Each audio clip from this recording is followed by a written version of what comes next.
Fourth, how many terms of AP? AP क्या दिया है? -6, -11/2, -5 ये दिया गया है. These are needed to give the sum -25. So what we should do? What is D? ये AP तो दी हुई है. So D is A2 minus A1, तो -11/2 -6. So this is -11/2 plus 6, and this is -11 plus 12. So this is 1/2 दिया गया. A कितना दिया हुआ है? -6. तो let n terms will give the sum -25. Let desired number of terms क्या है? Number of terms is equals to n. तो फिर Sn की वैल्यू ही तो -25 हुई. लेकिन Sn होता क्या है? वो तो n/2 2a प्लस n-1d होता है. सम का फार्मूला तो हमने देखा हुआ है. -25. सो n/2 इंटू 2 इंटू -6, 2 इंटू -6 हो गया.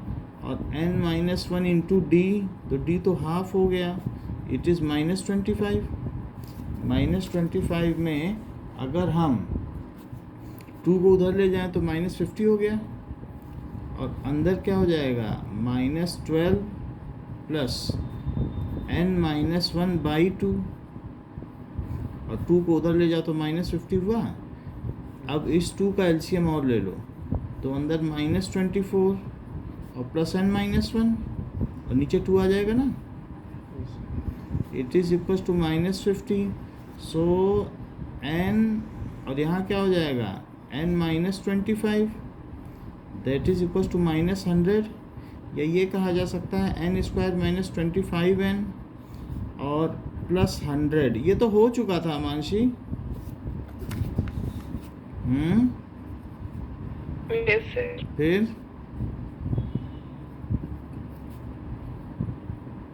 और इसकी स्प्लिटिंग कर दो तो -20 और 5 में 20 और 5 में होगी. सो -5 n-20. So it is n-20 और n-5 is equal to 0. Middle term splitting कर दीजिए. n² - 20n -5n और plus 100 it is equal to 0. समझ में आ गई बात? सो n कितना आ गया? या तो 20 आ गया या 5. सो फर्स्ट 5 टर्म्स और 20 टर्म्स विल गिव द सम -25. जैसे कोई ऐसी सीरीज़ ले लो जो जिसमें 1 1 ऐड करने से आए. सो -2 -1 1 जोड़ता जा रहा हूँ और 1 2. बताओ इन 5 टर्म्स का सम क्या है? 0 है. और अगर ये सीरीज़ ऐसी हो जाए -4 -3, तो बताओ कितनी टर्म्स का सम -7 है? 2 का है. और क्या 5 का भी है, 7 का भी है, क्योंकि आगे का तो 0 है. तो अगर मैं ये 5 टर्म और जोड़ दूँ तो भी तो -7 ही रहेगा. तो ऐसी सीरीज़ में अगर 5 का फर्स्ट 5 टर्म्स का सम -25 है तो अगली 15 टर्म्स का सम 0 है. तो वो जोड़ने पर वही आ जाएगा. तो इसलिए 2 आंसर भी हो सकते हैं AP में. So that is first 5 terms और first 20 terms will sum up to give -25. क्या आंसर होगा?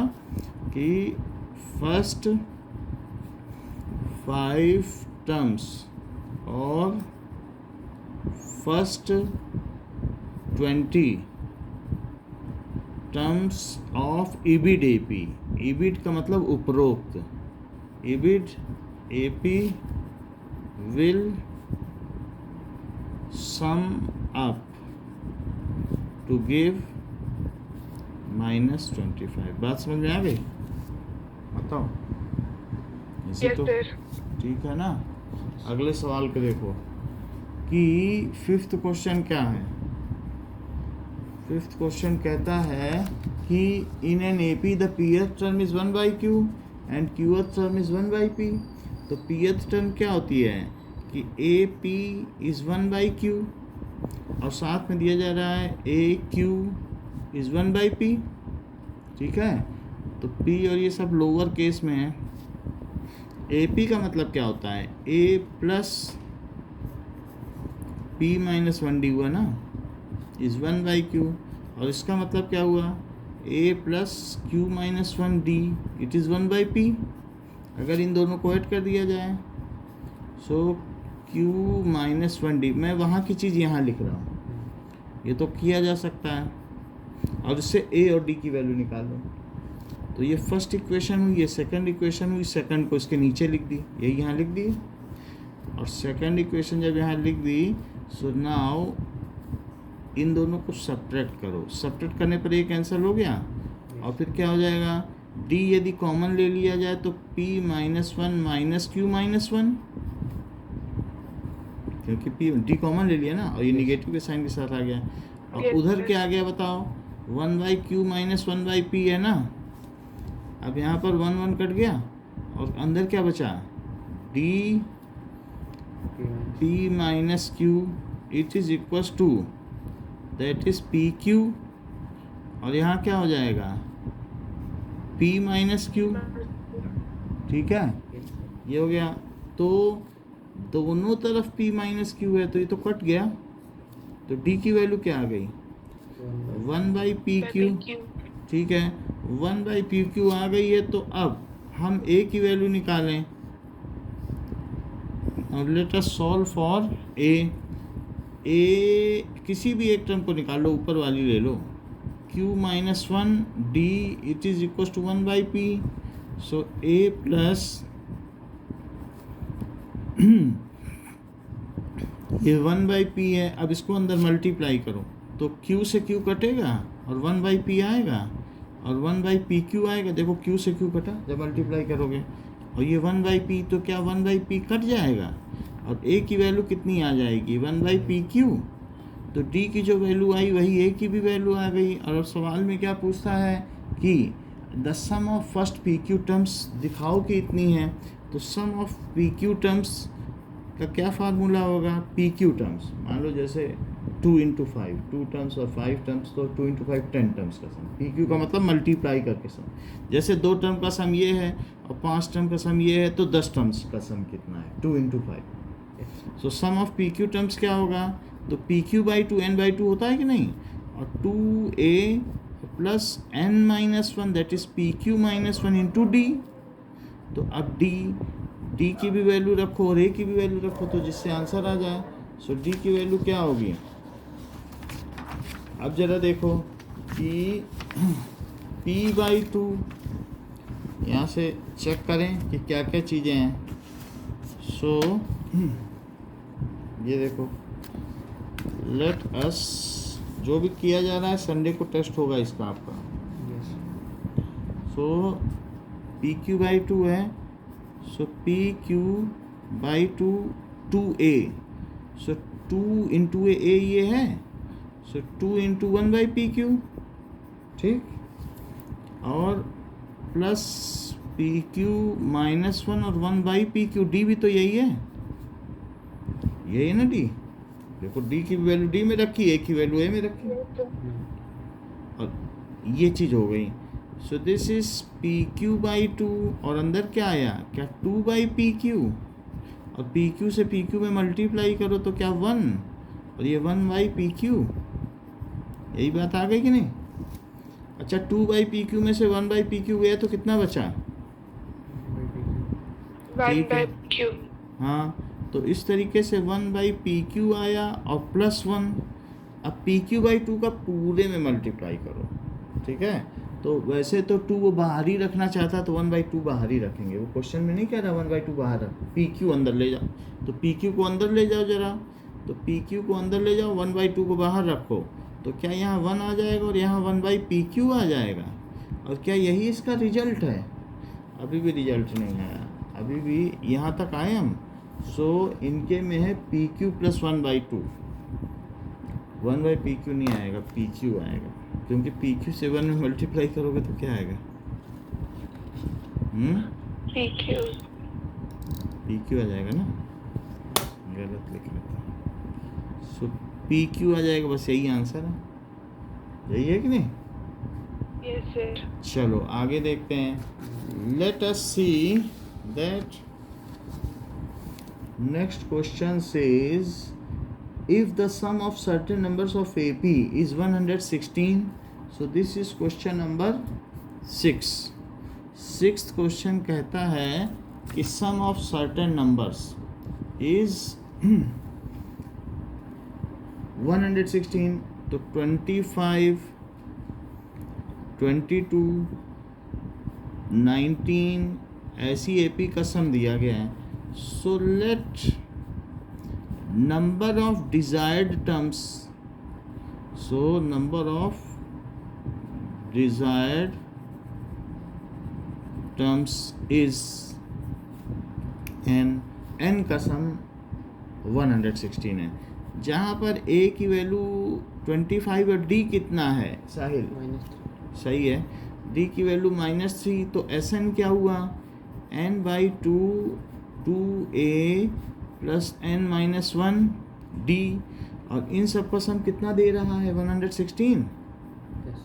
तो n/2 करो, n तो हमें पता नहीं है, 2 × 25 प्लस n-1, और d कितना है? -3. ब्रैकेट लगाना है, जब भी कोई भी इस तरीके से मल्टीप्लाई करें निगेटिव साइन के साथ ब्रैकेट लगेगा.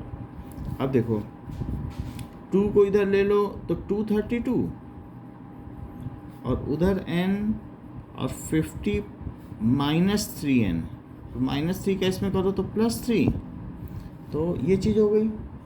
यहाँ पर 50 + 3 हो गया ना. अब देखिए, so 232 is equal to n -3n + 53. यदि मल्टीप्लाई कर दिया जाए तो -3n स्क्वायर प्लस 53n इस 232. अब इन सबको इधर ले आओ तो 3n स्क्वायर -53n और प्लस 232, तो एक क्वाड्रेटिक इक्वेशन बन गई.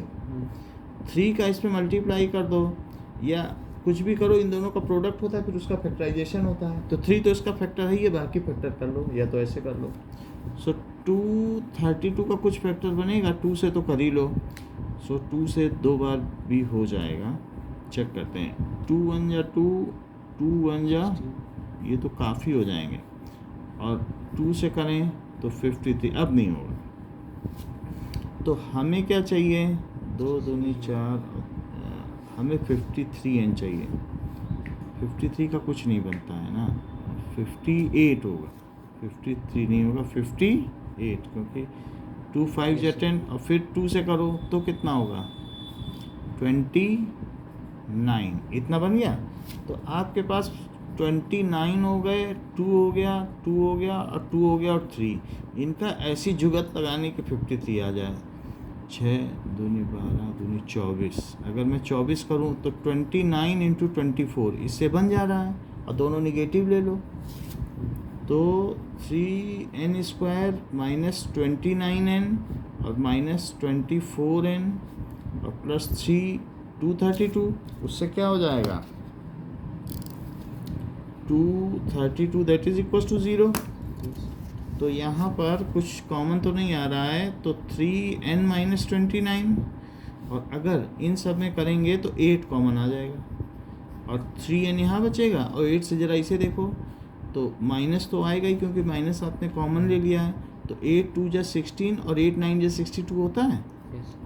तो इस तरीके से 3n - 29 आ गया, और दूसरा क्या आ गया? दूसरा आ गया n - 8 इज इक्वल टू 0. यहाँ से पहले वाले से तो n फ्रैक्शन में आ जाएगा. सो n इज इक्वल टू 29/3, जो कि फ्रैक्शन में है, टर्म फ्रैक्शन में नहीं हो सकती, और n इज इक्वल टू 8, तो इसे रिजेक्टेड कर दो, है ना, और इसे सेलेक्टेड कर दो. तो that is term can not be in fraction. Reject क्यों किया?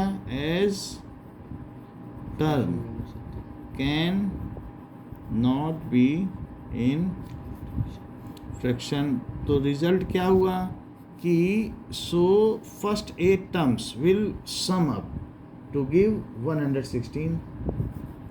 तो first 8 terms of AP will sum up to give 116। इतनी बात सही है। यस अब देखो अगला क्वेश्चन क्या कहता है कि that is find the sum of N terms of AP, जिसकी केथ टर्म ये है तो हमें एन टर्म्स का सम चाहिए। केथ टर्म दे रहा है और एन टर्म्स का सम पूछ रहा है। केथ टर्म से मैं इसकी फर्स्ट सेकंड थर्ड टर्म भी बना सकता हूँ और साथ ही साथ इसमें ये भी पता किया जा सकता है कि ए के क्या है, 5k + 1। डी का भी पता किया जा सकता है। जैसे A1 करो तो क्या हुआ, 5 × 1 + 1 तो 6 + 1 7 हुआ। देखो 5 × 5 + 6 हुआ। अब A2 करो तो 2 करोगे तो क्या होगा, 5 × 2 और +1 तो कितना हो गया 11। 3 तो करना पड़ेगा जिससे ये इस्टेब्लिश हो जाए एपी है। वैसे एपी बोल भी रहा है ना, एपी बोल रहा है तो 3 नहीं करना पड़ेगा क्योंकि ये ए के है ना। हम क्यों इस्टेब्लिश करें एपी है, बोल ही रहा है एपी है तो हम क्यों बताएं एपी है ना। तो फर्स्ट टर्म इज 6 और कॉमन डिफरेंस कितने का हुआ बताओ। a = 6 and d = 11 - 6 that is = 5। तो कितनी टर्म्स का सम ऑफ एन टर्म्स पूछ रहा है, find the sum of N terms. तो एन टर्म्स का सम का एक फार्मूला निकलेगा क्योंकि एन की वैल्यू तो दे नहीं रहा है। तो एस एन क्या होगा, n/2 और 2a + n-1d। तो n/2 2 × 6 और प्लस n-1 और d की वैल्यू 5 रख दो तो ये क्या हो जाएगा, दैट इज n/2 12 + 5n - 5। तो फिर कितना हो जाएगा, n/2 और 5n + 7 हो जाएगा कि नहीं। इसे तो और नहीं तोड़ा जा सकता। इसका आंसर चेक करो पीछे, तो क्या यही आ रहा है फर्स्ट एन टर्म्स का सम n/2 5n + 7। और आगे इधर आ जाओ, हाँ एक थोड़ा सा और आ गया, यहीं पे और आगे ये मैंने, सर यही है। ठीक है। तो ये इसका आंसर हो गया। Let us switch over to next question. तो अगला क्वेश्चन क्या कहता है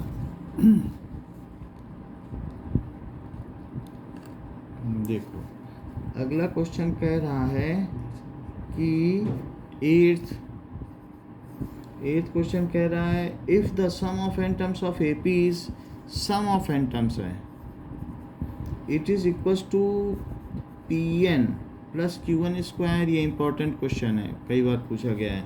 तो आपसे पूछा गया है कि फाइंड द कॉमन डिफरेंस। सो बताओ S1 क्या है, एक टर्म का सम तो पहली टर्म होगी तो P × 1 लिख दो ना, और Q × 1²। तो पहली टर्म का सम क्या हुआ, क्या P + Q हुआ, और क्या यही फर्स्ट टर्म हुई, A हो गई। तो ये A हो गई, लेकिन वो A तो पूछ नहीं रहा है, वो तो कॉमन डिफरेंस पूछ रहा है। तो S2 क्या हुआ, जो S2 होगा वो A1 + A2 होगा। इतनी बात है, दो टर्म का सम क्या होगा, A1 + A2 होगा। खैर जो भी हो इसी में वैल्यू रखो। तो P × 2 और प्लस Q × 2²। तो क्या ये 2P + 4Q हो गया और यही A1 + A2 हो गया, क्योंकि दो टर्म का सम तो यही होता है। और A1 है क्या बताओ, क्या P + Q। सो 2P + 4Q = P + Q और प्लस A2। अमानसी समझ में आई बात, बोलो कि नहीं। अमानसी यस सर। इतना क्लियर है। Yes sir. तो A1 A2 आ गया। अब मैं A2 में से A1 को माइनस करूं तो क्या है, A2 में से A1 को माइनस कर दो तो P + 3Q में से P + Q को यदि हम माइनस कर दें तो क्या आ जाए बताओ, P से P कट गया तो 2Q आ गया। क्या यही D है, क्योंकि दो टर्म्स का जो कॉमन डिफरेंस है वही तो D होता है, बताओ। Yes sir. यही आंसर हो गया। नेक्स्ट क्वेश्चन देखिए। नेक्स्ट इज, और भी कुछ पूछ रहे हैं क्या, find the last term. If the sum of certain term is, एक क्वेश्चन 6 में भूल गए हम, उसमें लिखा है फाइंड द लास्ट टर्म, तो उसमें n भी निकालना था। हम लोगों ने 6 क्वेश्चन में n नहीं निकाला है क्या? सिक्स्थ में n निकाल लेंगे ना हम, a और b तो पता है कि नहीं? 6 क्वेश्चन किया नहीं क्या? 4th 5th इसी में, तो 6th क्वेश्चन में आपको n भी निकालना है। हम लोगों ने तो ये तो पता कर लिया कि 8 टर्म्स का सम इतना है, लेकिन वो कह रहा है कि अब 8 टर्म्स का सम है तो a8 भी निकालो लास्ट टर्म, तो a8 क्या हो जाएगा? a + 7d हो जाएगा। तो a कितना आया है? 25, और d कितना निकालना हम लोगों ने? d करके कुछ निकालना, यहीं से निकाल लो, -3 है, सो -3, so it is 25 minus 21, so it is 4, last term is 4, okay? चलिए अब देखो 8th क्वेश्चन में क्या पूछा गया है। 8th क्वेश्चन में सिर्फ कॉमन डिफरेंस पूछा गया जो कि हमने निकाल लिया है। अब नेक्स्ट क्वेश्चन पे आइए, that is 9th question. 9th question क्या कह रहा है? The sum of n terms of 2 arithmetic progression are in this ratio, find the ratio of 18th question. ऐसा एक एग्जाम्पल भी किया गया है, तो ये वाला एग्जाम्पल, इसके पीछे वाला चलो अभी हम बता देते हैं। n terms of 2 arithmetic progression क्या कह रहा है? Sum of n terms. मान लीजिए Sn/Sn' है, दोनों अलग अलग एपी हैं, उनके कॉमन डिफरेंस भी अलग अलग है, फर्स्ट टर्म भी अलग अलग है, अलग अलग चल रही हैं, सबकी अलग अलग खिचड़ी है। तो दैट इज उनका रेशो कितना दिया है बताओ? क्या 5n+4 दिया है, और नीचे कितना दिया है? 9n+6, लेकिन इनके सब कुछ अलग अलग होंगे, कॉमन डिफरेंस सब कुछ अलग अलग होगा। फार्मूला लगाओ, n/2 2a और +n-1d, बोलो सही है? लेकिन जो नीचे वाली चलेगी इनके n टर्म्स का सम, तो दिस इज 2a' और +n-1d' लिख दें। बोलो इतनी बात समझ में आई कि नहीं? अच्छा, अब यहाँ पर 5n+4 और 9n+6, तो n/2 कट गया, ये चीज़ हमारे पास आ गई। बाकी हमारी जानकारी में कुछ भी नहीं दे रखा है, इतना ही बस दे रखा है। लेकिन वो पूछ क्या रहा है? किसका किसका रेशो पूछ रहा है? 18 टर्म्स का। 18th टर्म का रेशो क्या होगा? a18 और बाई a-18, 18th टर्म है ना, दोनों अलग अलग एपी की। बोला n टर्म्स के सम का रेशो है, जोड़ का रेशो दे रहा हो, एक टर्म का रेशो पूछ रहा है। लेकिन 18th टर्म क्या होता है? क्या a + 17d होता है? बोलो। और ये a' + 17d', तो हमारे पास यदि ये आ गया है कि 2a + n-1d और 2a' + n-1d', तो क्या आमांशी आप ये मुझे बता सकती हैं कि मैं n की वैल्यू क्या रखूं कि वो चीज़ आ जाए? क्योंकि ये आ जाएगी तो फिर मेरे पास वो टर्म आ जाएगी, n रखते ही रेशो आ जाएगा। तो इसको मैं ये बनाना चाहता हूँ, क्योंकि यदि ये बन जाए तो 18 टर्म का रेशो आ जाए। ना मुझे a मालूम है ना d, तो क्या आप मुझे ऐसा कोई ट्रिक बता सकती हैं मानसी कि मैं n क्या रखूँ कि a' + 17d गिरे, जबकि यहाँ 2a है तो 2 कॉमन भी आना चाहिए। बोलो n की वैल्यू क्या रखूँ?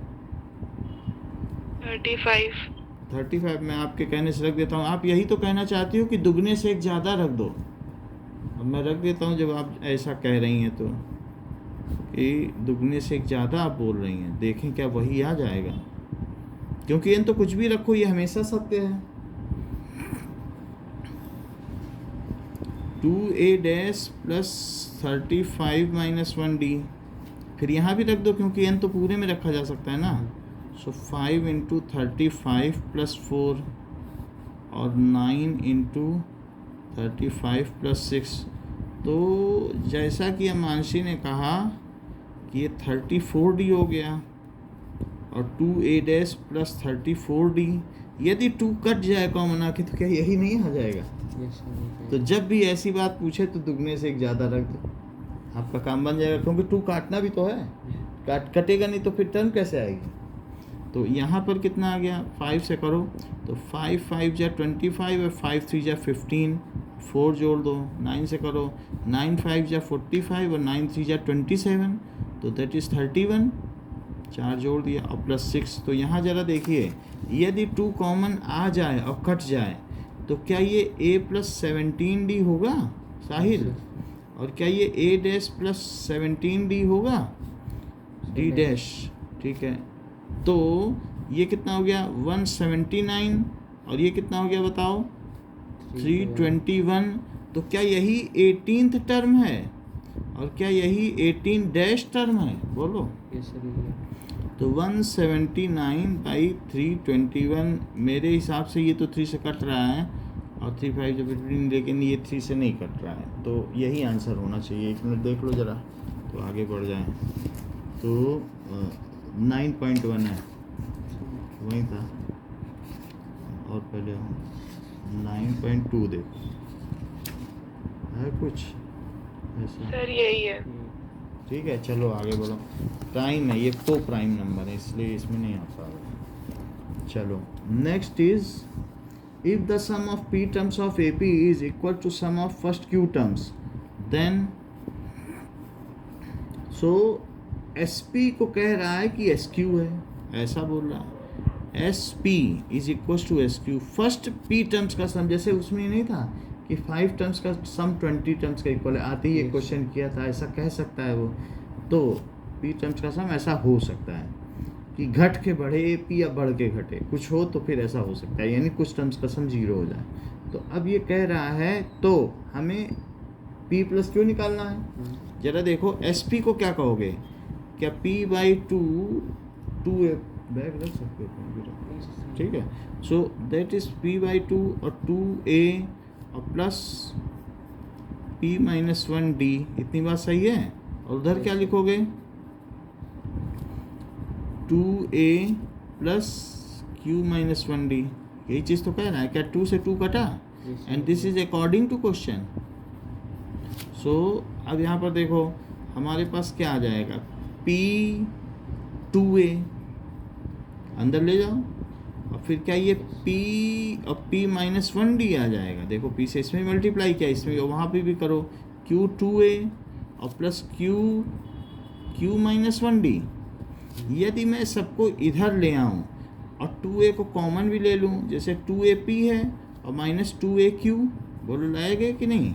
2ap तो ये भी है, ये भी इधर ले, और इनको भी इधर ले आओ, तो प्लस p-1d और माइनस q और q-1d सब एक तरफ ले आए, उधर 0 बचा।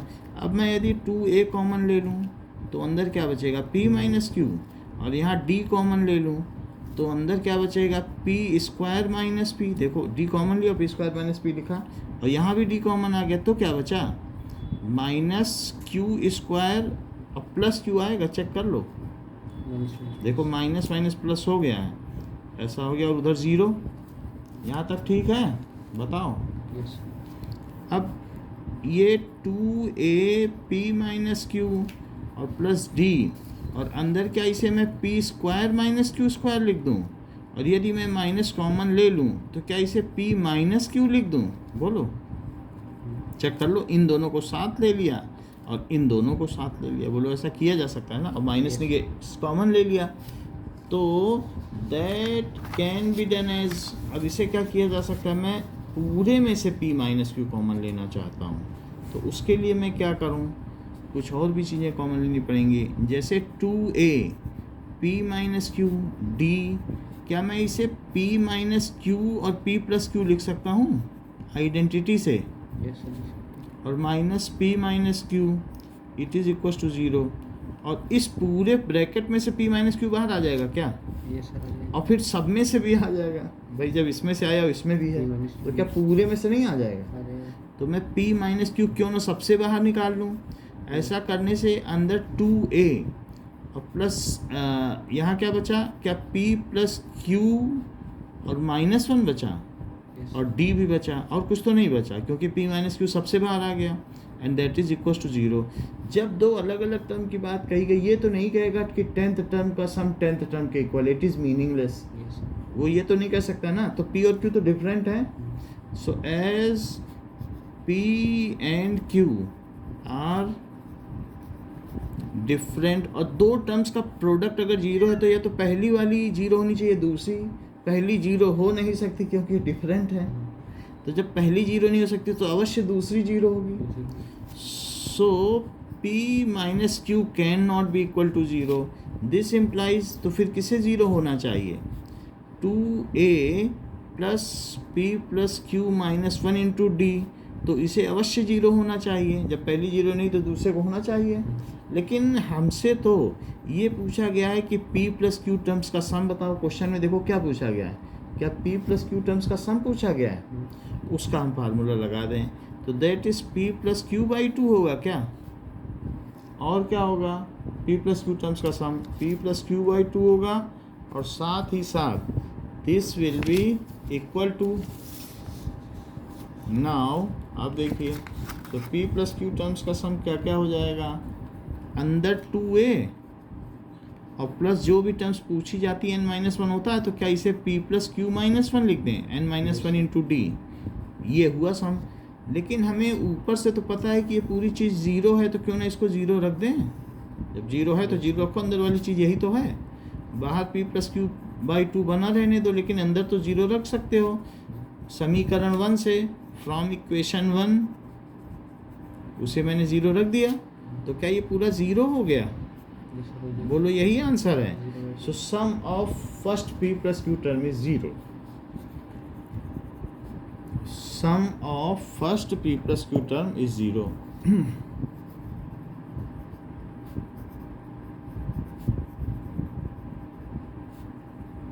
इतनी बात सही है। नेक्स्ट क्वेश्चन पे आइए।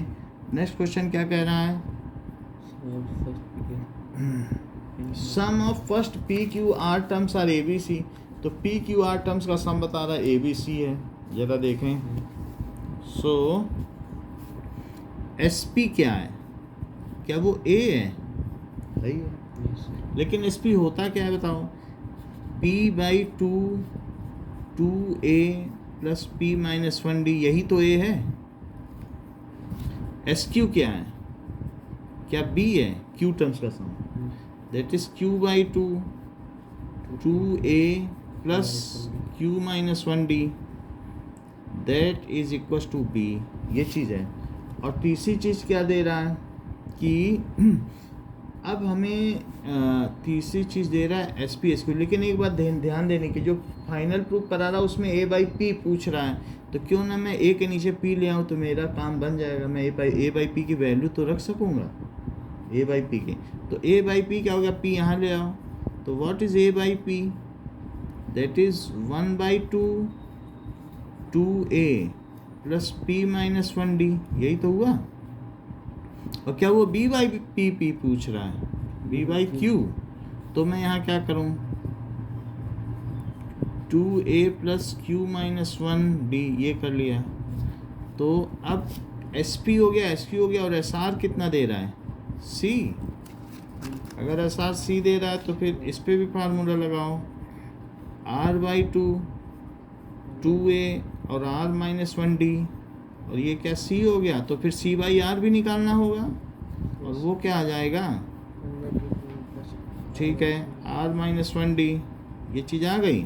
अब हमने ये सारी वैल्यू निकाल ली हैं, इन चीज़ों को इसमें पुट करना पड़ेगा LHS में। जो प्रूव करना है उसका LHS लिखो। LHS क्या दे रहा है? LHS is giving us, that is A by P Q minus R B by Q R minus P, फिर C बाई R और P माइनस Q, ये LHS है। अच्छा, अब हम A बाई P की वैल्यू डालें। A बाई P कितना आ गया है? ऊपर से हाफ आया है, ठीक है, तो सब में हाफ तो है, ठीक है, चलो कोई बात नहीं, हाफ लिखो, और 2A और प्लस P माइनस 1D, यही तो लिख दी A बाई P की वैल्यू। अब Q माइनस R फिर भी लिखना है, इसमें भी हाफ लगाओ, और फिर सब कुछ यही लिखो, 2a b बाई क्यू है और q माइनस 1d और साथ में r माइनस p और c बाई आर की क्या वैल्यू लिखनी है, 1/2, 2a प्लस r की बात है तो r माइनस 1d आ जाएगा और साथ में p माइनस क्यू। इतनी बात हो गई। अब कुछ चीज़ें ये देखो, यदि हम इसमें 1/2 है, ठीक है, 1/2 सबसे बाहर ले लो, 1/2 सबसे बाहर ले लिया और अंदर अब क्या 2a है तो 2a के साथ भी इसका मल्टीप्लाई होगा और इस 2a के साथ भी होगा और इसके साथ भी होगा। जब दो चीज़ों के साथ किसी चीज़ का प्रोडक्ट होता है तो डिस्ट्रीब्यूटेड होता है, इसके साथ भी इसका और इसके साथ भी इसका। तो मैं क्यों ना ये जो 2a के साथ मल्टीप्लाई करूं, तो पहले 2a के साथ करूं तो q माइनस r, इस 2a के साथ करूं और एक साथ लिखता भी जाऊं तो क्या r माइनस p, और इस 2a के साथ इसका करूं, हाथ तो सबसे बाहर आ गया, तो इस 2a के साथ करूं तो क्या आएगा, p माइनस क्यू।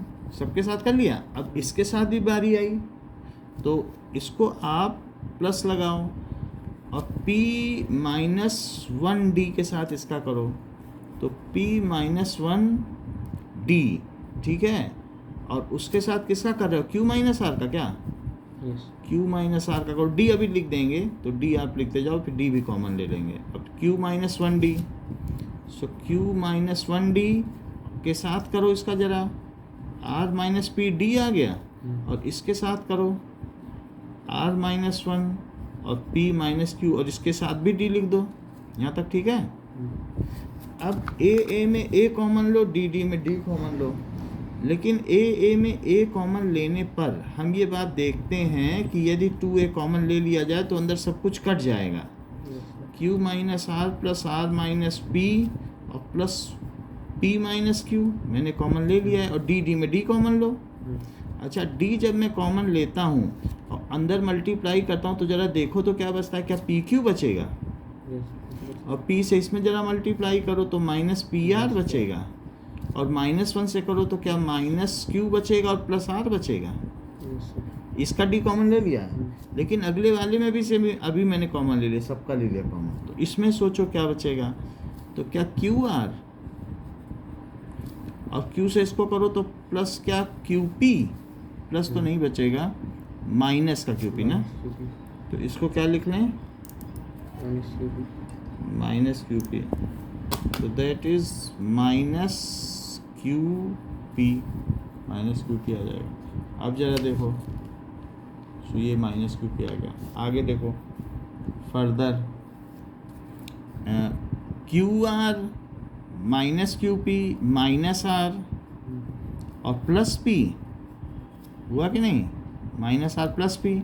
यहाँ पर भी देखो तो आर से करो तो प्लस आर पी और माइनस आर क्यू, और अब -1 से करो तो माइनस पी और प्लस क्यू, सब चीज़ें आ गई। और ये ब्रैकेट ये वाला लगाओ फिर ये वाला लगाओ, पहले ये वाला लगेगा, ठीक है। अब देखो q से गया q, माइनस आर से गया आर और माइनस पी से गया पी, तो 0 बचा अंदर।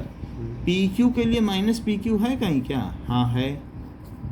इसी तरीके से माइनस पी आर के लिए प्लस पी आर है तो हाँ है, और प्लस क्यू आर के लिए माइनस आर क्यू है, माइनस क्यू के लिए प्लस क्यू है, प्लस आर के लिए माइनस आर है और पी के लिए माइनस पी है। तो हमारे पास यहाँ पर हाफ बचा और 2a इंटू 0, क्योंकि अंदर 0 बच गया, और d के अंदर भी क्या बचा, 0। तो इस तरीके से हाफ इंटू क्या ये 0 प्लस 0 हो गया। देख लो, अमानसी बात समझ में आई। Yes sir. तो क्या ये RHS हो गया, हैंस प्रूव्ड। बोलो यस सर। अगले सवाल पे आइए, 12th question. What is the 12th question.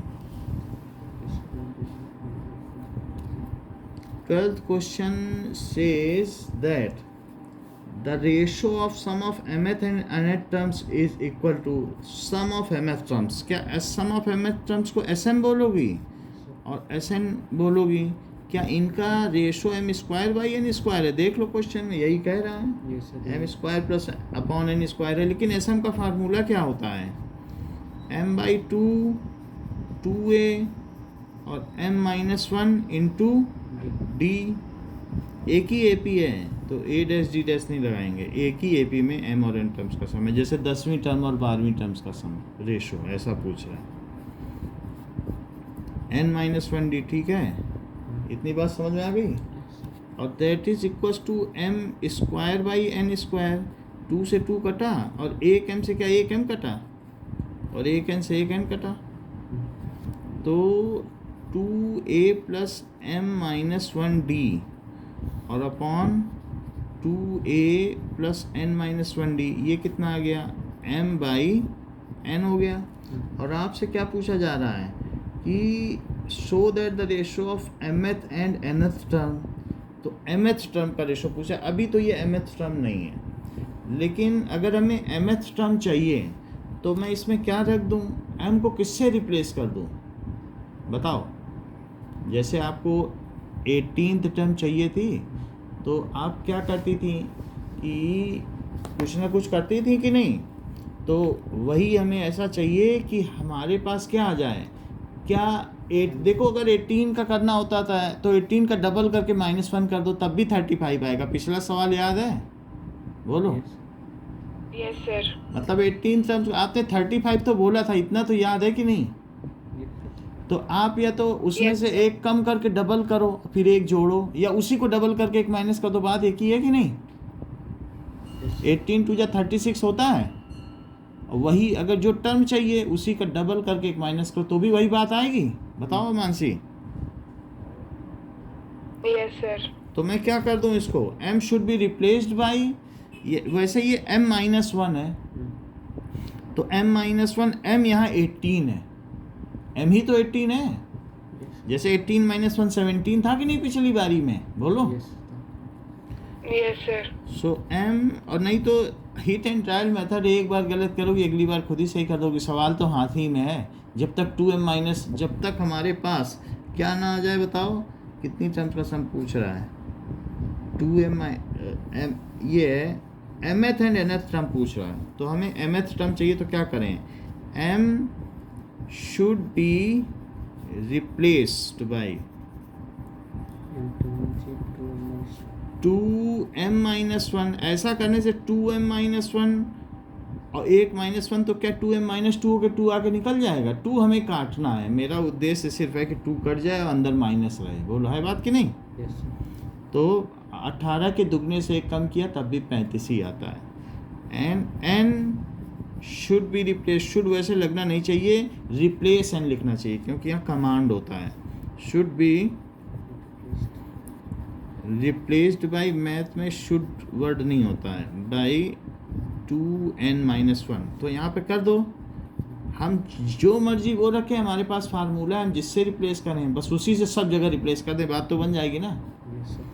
तो प्लस 2m माइनस वन और -1d, और नीचे क्या लिखो? 2a plus 2n minus one -1d। लेकिन जब यहाँ करोगे तो वहाँ भी करना पड़ेगा, तभी फार्मूला होमोजीनियस रहेगा।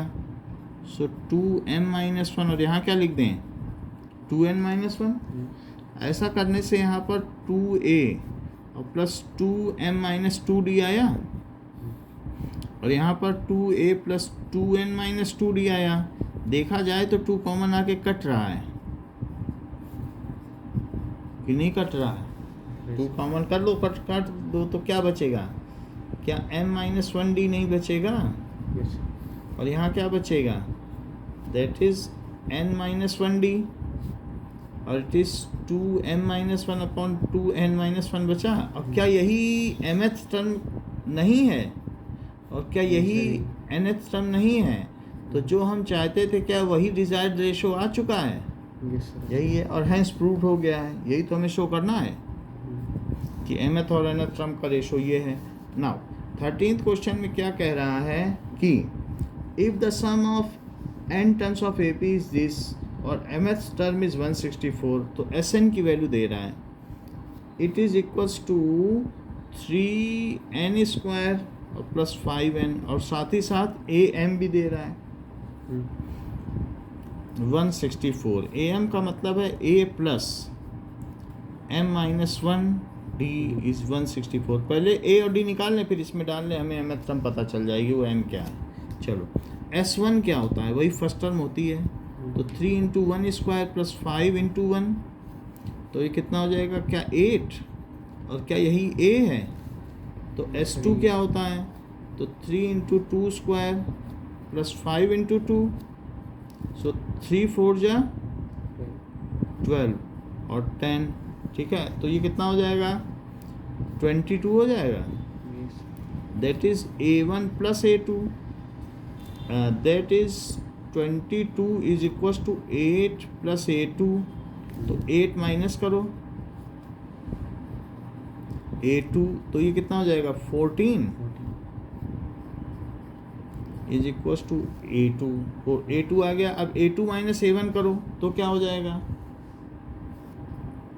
a2 minus a1, it is 14 minus 8, यहाँ तक ठीक है, तो ये 6 आ गया, तो d आ गया 6। अब इन्हीं सब चीज़ों को यहाँ रखो, तो a की जगह कितना रख दूँ, a1 8 और d 6, so 8 plus m minus 1 into 6 is equal to 164 आ गया। 8 plus 6m minus 6 is equal to 164, तो अब यहाँ पर 6m प्लस 2 इज 164, तो 6m क्या हो गया 162 हो गया, तो m कितना हो गया 162 बाई 6, 6 2 या 12, और यहाँ 42 बचा क्या 12 होने के बाद, तो 27। What is the value of m, तो m इज इक्वल टू 27 आना चाहिए, इसे चेक भी करना पड़ेगा, देखो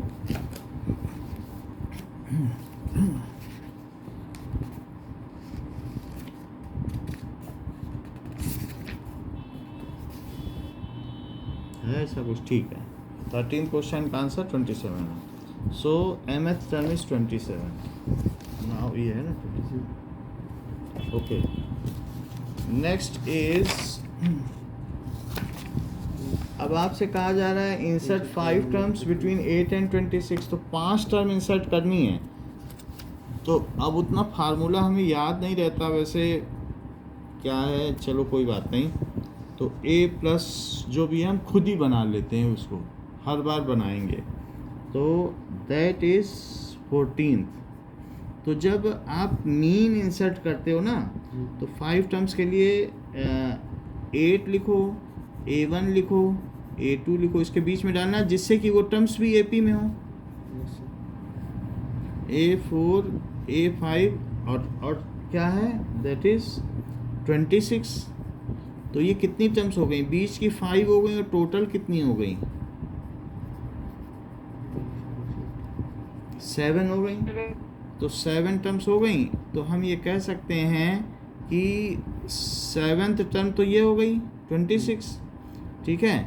अब ज़रा देखो, तो a7, a की वैल्यू 8 है ना, तो a7 इज इक्वल टू 26, लेकिन a7 क्या होता है, a प्लस 6d होता है क्या, 26, तो a हमें 8 दिया है, देखो पहली टर्म, और 6d ये 26 है, तो 6d कितना हो गया, क्या 26 माइनस 8, तो इट इज़, अगर आप देखोगे 18, तो 6d इज 18, तो d कितना हो गया 3 हो गया, अच्छा हमें d मिल गया है, तो जो a1 होगा वो क्या a प्लस d से आ जाएगा, चेक करो, बस a में d जोड़ो a1 आ जाए, तो क्या ये 8 प्लस 3 होगा, और a2 क्या होगा, क्या a प्लस 2d होगा, तो 8 6 14, और a3 कितना होगा, a प्लस 3d होगा,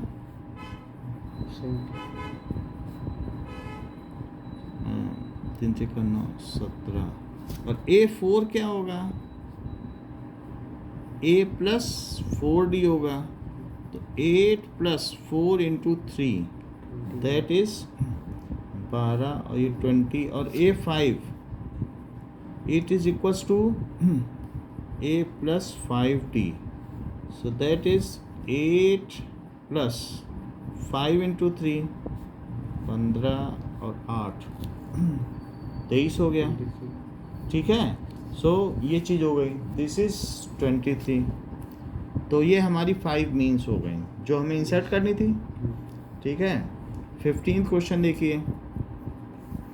15th क्वेश्चन है AN is the arithmetic mean between A and B। तो A और B का अर्थमेटिक मीन अमांशी क्या होता है? A और B के बीच में अगर हमें एक मीन डालना हो, बोलो। A plus by 2. A plus B by 2, और यही वो कह रहा है कि वही तो AN plus B to the power N है। और अपन अर्थमेटिक मीन को ही ये बोल रहा है कि यदि ये इसका मीन इसके इक्वल हो, और plus B to the power N minus 1 कह रहा है यदि इसका mean, arithmetic mean of A और B यही होता है, यदि वह इसके इक्वल हो तो N की वैल्यू पता करो। तो ऐसा करो कि इसको ऊपर मल्टीप्लाई कर दो, इसको इधर कर दो।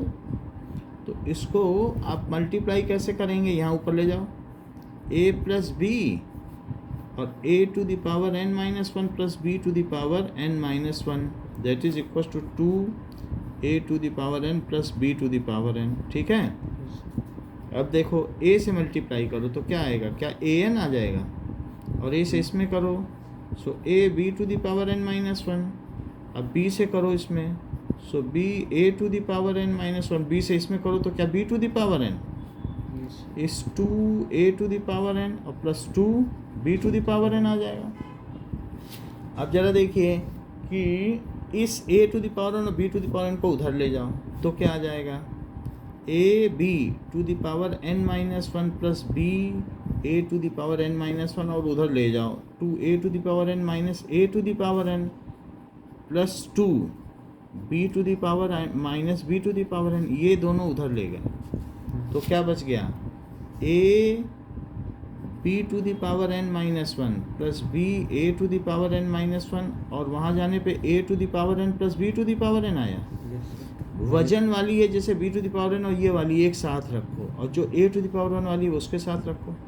तो A B to the power N minus 1 minus B to the power N, बड़े बड़े वाली टर्म एक साथ रख लिए, और B A to the power N minus 1 minus A to the power N it is equal to 0। B to the power N minus 1 यदि यहाँ कॉमन लिया जाए तो क्या A माइनस B बचेगा? और A to the power N minus 1 यहाँ common लिया जाए तो क्या B माइनस A बचेगा? लेकिन B माइनस A को मैं A माइनस B भी कर सकता हूँ, यदि मैं माइनस कॉमन ले लूँ तो A माइनस B बच जाए। तो B to the power N minus 1 A minus B और माइनस कॉमन लो तो ये भी A माइनस B बच गया, ठीक है। A माइनस B सबसे कॉमन ले लो तो अब क्या बचा? N minus 1 minus A to the power N minus 1 that is equal to 0। लेकिन A और B डिफरेंट टर्म्स हैं क्योंकि वो अलग अलग है, तभी तो उनका मीन निकाला गया है।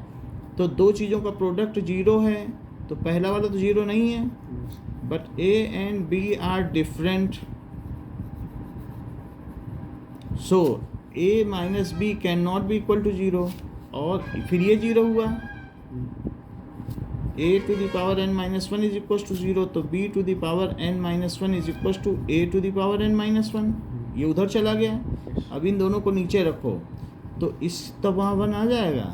तो बताओ B बाई A, और आपसे क्या पूछा जा रहा है? N की वैल्यू, तो B बाई A, तो B to the power N minus 1 और A टू द पावर, यहाँ 1 बचा।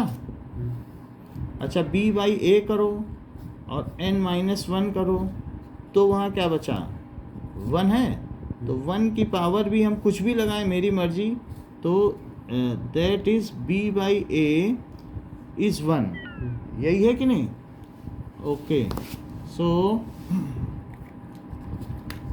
एक मिनट, आप वॉशरूम चाहे तो यूज़ कर सकते हैं, यहाँ पर कर लो जरूरत पड़े ना, क्योंकि आप आते हो जल्दी तो कभी अगर इमरजेंसी पड़े कर लिया करो। ओके ओके ठीक है। अब यहाँ तक की बात हो गई है, b by A N minus one है ना हमारे पास. सो 1 टू द पावर, यानी यहाँ तक हम पहुँच गए हैं. इधर क्या बचा? 1 बचा. a minus B by minus A. N की वैल्यू पीछे देखो क्या आ रही है, 1 आ रही क्या? ये कुछ भी हो सकती है. Yes. 1 आ रही ना. सो हमारे पास क्या क्या चीज़ है? b by A it is equal to, base तो डिफरेंट है, b by A N minus one is, तो यहाँ 1 है. तो जब ये 1 है तो 1 को हम क्या लिख सकते हैं? 1 को भी b बाई ए ही लिखो. 1 है तो क्या 1 को मैं b by A to the power 0 नहीं लिख सकता हूँ भाई? तब भी तो 1 ही रहेगा. तो नहीं तो ऐसे कैसे b बाई ए के इक्वल होगा? क्या ये 1 नहीं है? बोलो अमानशी, Yes, sir. बोलो. Yes, sir. ये बड़ी बात है. तो फिर इस तरीके से पावर को कंपेयर करो तो क्या n माइनस वन 0 हो गया? तो क्या n की वैल्यू 1 हो गई? यही आंसर है. समझ में आ गई बात? बताओ. Yes, sir. इतना ही रखिए आज के लिए. Thank you. Thank you, sir. Welcome.